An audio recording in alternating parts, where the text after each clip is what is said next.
On today's video, we're going to work out some numbers, have some fun with math, and of course, we're going to buy out some more cards.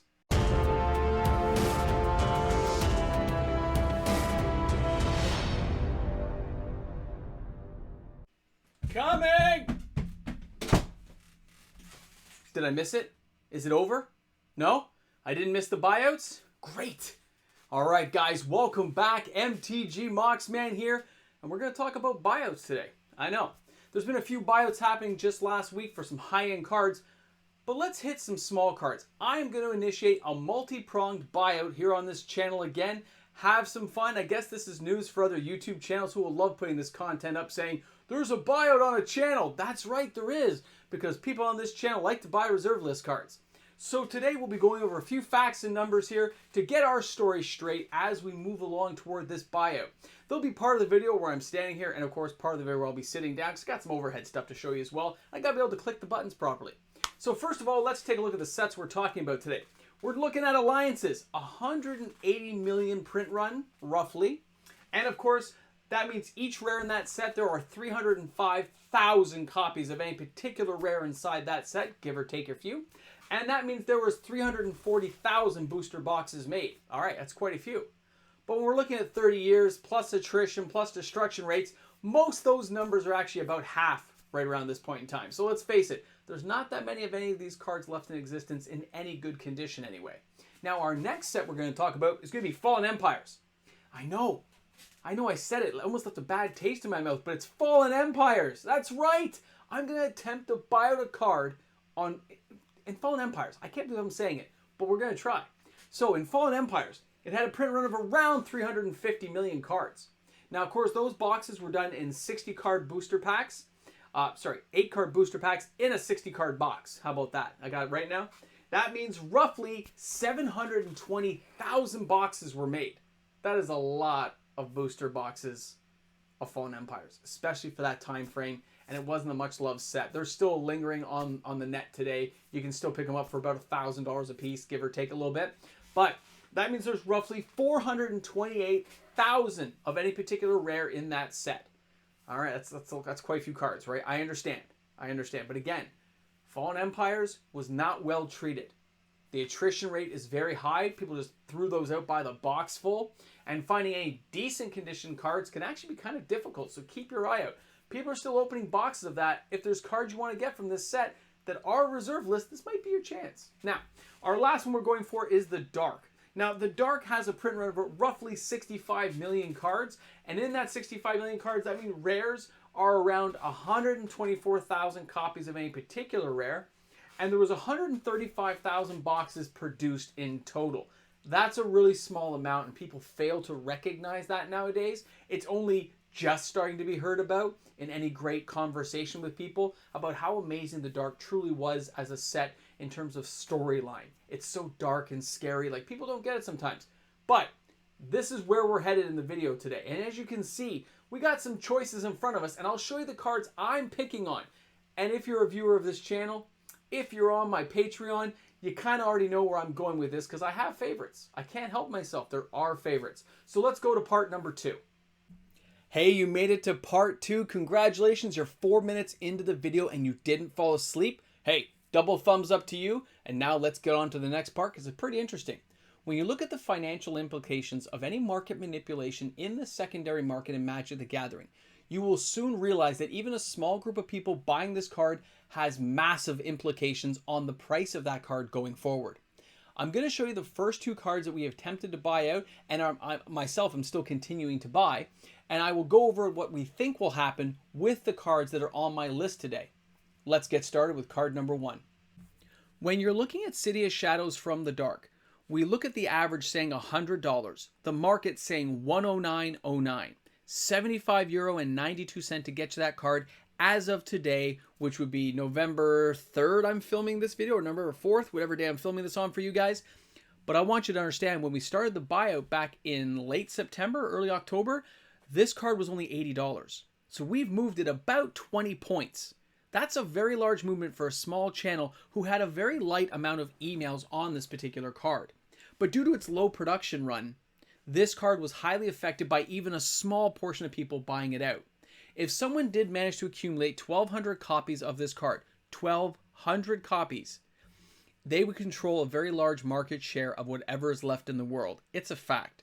Numbers I've been working on tell me that that's what it would take to control a very large portion of this market going forward. So guys, keep your eye on this card. It's going to continue to move as I continue to buy one copy every single month until it hits $250. Let's take a look at card number 2. Our second card is going to be Soldevi Excavations, of course. The first card that I attempted to buy it on this channel to prove how easy it was to manipulate the financial markets of Magic the Gathering.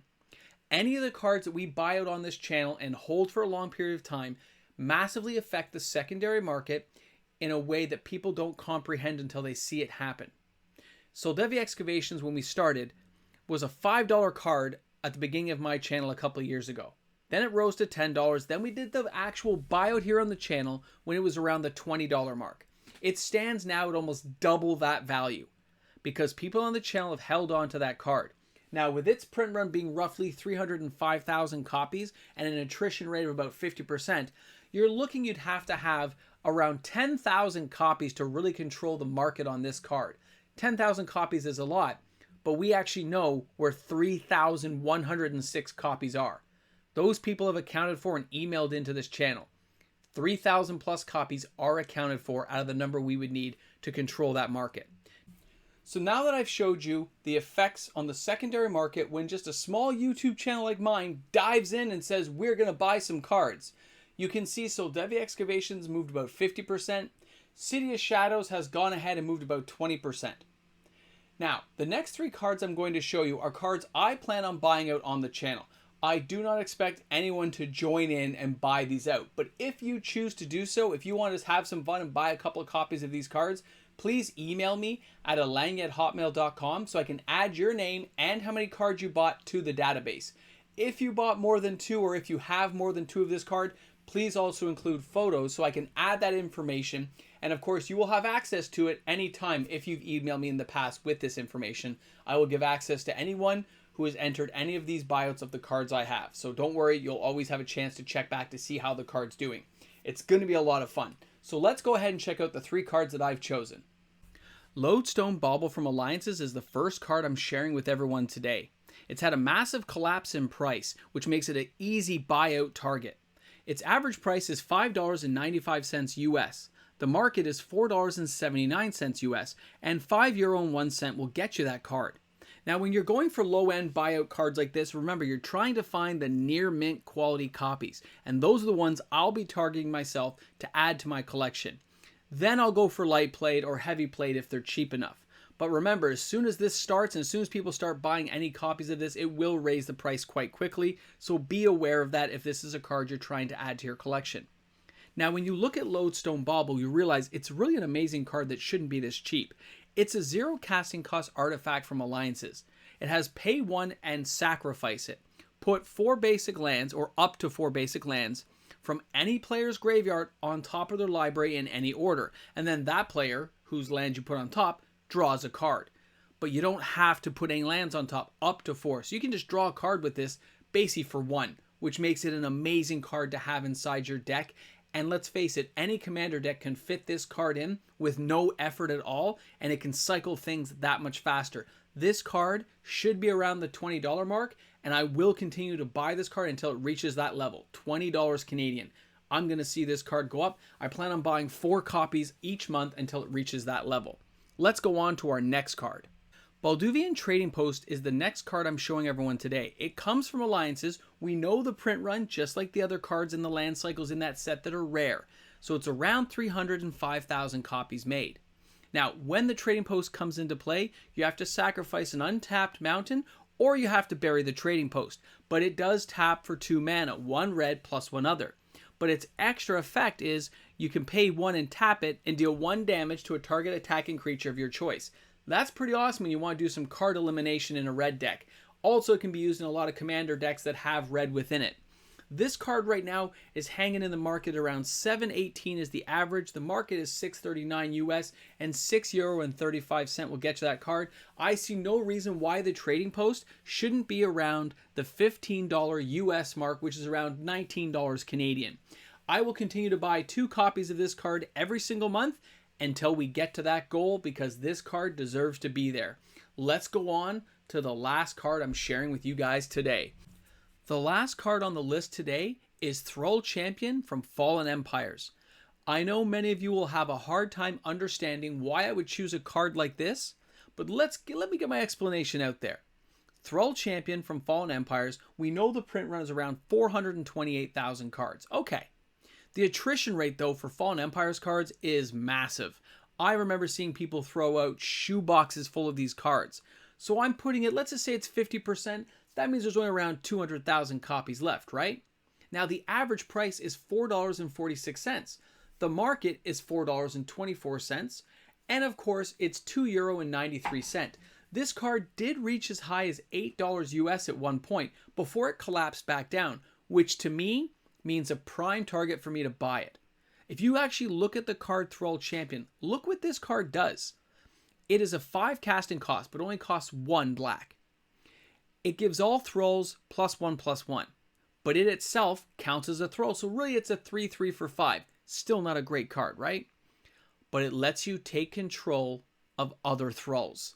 If you have a way of making people's creatures into Thrulls, if they've got shapeshifters or other cards of the like, you can have a lot of fun with this card. And not to mention, in Commander Legends, they gave us Tevesh Savat, who makes 0/1 Thrulls. Just was a plus. Building it and adding this in with other Thrull and tribal cards from that set of Fallen Empires, you can build a small Thrull deck with a lot of fun for a minimal expense. And if this card ever gets tribal support, since this is the only Thrull on the reserve list, they'll have to work around it, which means this card could have a lot of power added to it in the future down the road. For that reason, I have chosen this card. I will stop buying this card when it reaches $10 US, which means I've only got to double the value on it. Guys, remember that. Some of these cards will move very quickly, others will not. Now remember, either way these cards are going to move. Even if you don't participate in this buyout, there'll be people who may speculate on the cards I've now said I'm going to buy out, which can have unintended consequences. For those of you who want to buy out and participate, hopefully you've watched this video on the day I've put the video out and you bought them before things spike up a little bit. For those of you who are going for any copies on this list today, go for near mint copies if you can afford to do so. I know they're cheap right now, but they're going to move pretty quickly, I think, because people seem to be paying attention when I do these types of videos. It's unintended consequences of anybody trying a buyout that they make public to people. Now, that going forward, I can't wait to see the results of what people tell me they've bought or that you already have in your collection. If you already have these cards, you don't need to buy them. Just send me the information you have that you have this many, and that will be awesome. I look forward to seeing everyone after this all gets started. Guys, anything you need to know, send me a comment in the comment section. Hit me up on the Discord if you're one of my patrons. Or, of course, you can always email me. Guys, I look forward to talking to everyone tomorrow. This is MTG Moxman. Have a great day and happy buyout. And, of course, an amazing shout out goes out to each and every one of my amazing patrons on the channel. Thank you for all the patrons who are sticking with me and supporting the channel. Its continued growth. You guys are awesome. I respect each and every one of you, and thank you so much for allowing me to do the video. Did you buy some? You know you did. You saw the video and you said, what's $5? I'm going to buy a copy of this. What's $4 there? Hey, I can just buy a heavily played copy for $1.50. But that's what's going to happen. I can't wait to see these results. You bought some, didn't you? I know you bought some. I know you did. You know and I know you both did. And it's going to be in my email tomorrow. I can't wait to see. There's going to be so many emails again. I can't wait to tell you guys what happens, though. I look forward to talking to you tomorrow. Have a great one, everyone. Remember, happy buyouts, man. We deserve it. It's going to be fun. It's going to be fun.